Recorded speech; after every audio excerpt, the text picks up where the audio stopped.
ഇന്ന് ഇവിടെ പറയാൻ പോകുന്നത് കറിവേപ്പിനെ പറ്റിയാണ്. ഒരു കറിവേപ്പിങ്ങയിൽ തൈയെങ്കിലും വീടുകളിൽ എല്ലാവരും വെച്ച് പിടിപ്പിക്കണം.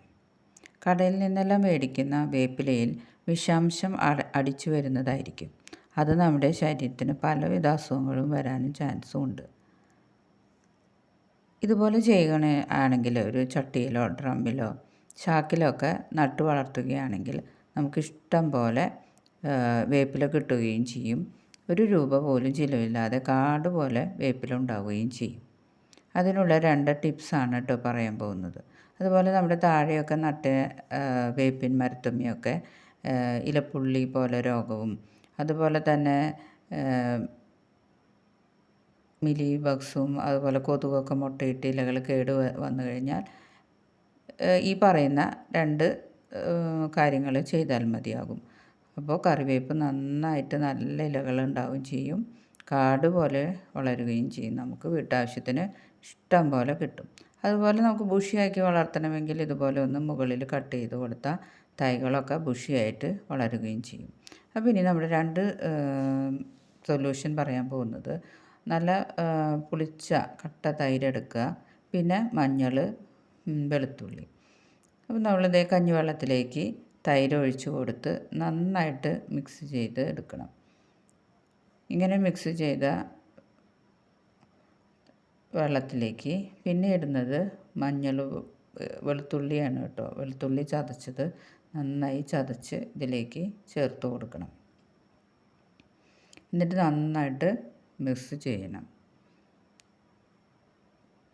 ഇങ്ങനെ മിക്സ് ചെയ്ത് പിന്നെ നമ്മളിതിലേക്ക് മഞ്ഞൾപ്പൊടിയാണ് ഇട്ട് കൊടുക്കുന്നത്. മഞ്ഞൾ നമ്മുടെ വീട്ടിൽ നട്ടുപിടിപ്പിച്ച് പൊടിച്ചെടുത്ത മഞ്ഞളാണ് കേട്ടോ. അതിൽ കടയിൽ നിന്ന് മേടിക്കുന്നതിലൊക്കെ പല കൂട്ടുകളുണ്ടാവും. ഇതിലതൊന്നുമില്ല, നല്ല മഞ്ഞൾപ്പൊടിയാണ്. അപ്പോൾ അതും ചേർത്ത് പിന്നെ അടുത്തതായിട്ട് നമ്മൾ നാരങ്ങയാണ് എടുക്കുന്നത്. നാരങ്ങ പിഴിഞ്ഞെടുക്കണം നന്നായിട്ട്. പിന്നെ അതിലേക്ക് കുറച്ച് ചൊറുക്കിയാണ് ഒഴിച്ചു കൊടുക്കുന്നത്.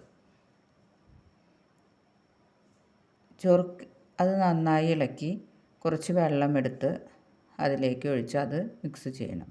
അപ്പോൾ ഇങ്ങനെയും ചെയ്യാം കേട്ടോ. അപ്പോൾ 2 തരത്തിലാണ് ചെയ്യേണ്ടത്. അതുപോലെ തന്നെ നമുക്കിത് ചെടിയുടെ നന്നായി തെളിച്ച് കൊടുക്കുകയും ചെയ്യാം. അതുപോലെ തന്നെ കടക്കിലേക്ക് ഒഴിച്ചു കൊടുക്കുകയും ചെയ്യാം കേട്ടോ. പിന്നെ ചട്ടിയിൽ വയ്ക്കുമ്പോൾ നല്ല മണലും മണ്ണും ചാണകപ്പൊടിയൊക്കെ ചേർത്ത് വേണം വെച്ച് കൊടുക്കാനായിട്ട്. അപ്പോഴാണ് നന്നായി ഹെൽത്തി ആയിട്ട് പ്ലാന്റ് വളരുകയുള്ളൂ. അതുപോലെ തന്നെ ചട്ടിയിലൊക്കെ വെക്കുന്നവർ കുറച്ച് ഓടിയും കഷ്ണമൊക്കെ ഇട്ട് കൊടുത്താൽ വെള്ളം നന്നായി വാർന്നു പോകാനായിട്ട് സഹായിക്കും. അപ്പോൾ കരുത്തോടെ വളരുകയും ചെയ്യും. പിന്നെ ഈ ഇൻഗ്രീഡിയൻസൊക്കെ ഒഴിച്ചു കൊടുക്കാവുന്നതാണ്. ആഴ്ചയിൽ ഒരു ദിവസമോ അല്ലെങ്കിൽ 2 ആഴ്ച കൂടുമ്പോഴോ നമുക്ക് ഇതുമേ തെളിച്ച് കൊടുക്കാവുന്നതാണ്. ഇത് മുകളിലും ഇലകളുടെ അടിയിലും ഒക്കെ നന്നായിട്ട് തെളിച്ച് കൊടുക്കണം. അങ്ങനെ തെളിച്ച് കൊടുത്തു കഴിയുമ്പോൾ ഇലകളൊക്കെ നല്ല പച്ചപ്പും വരും,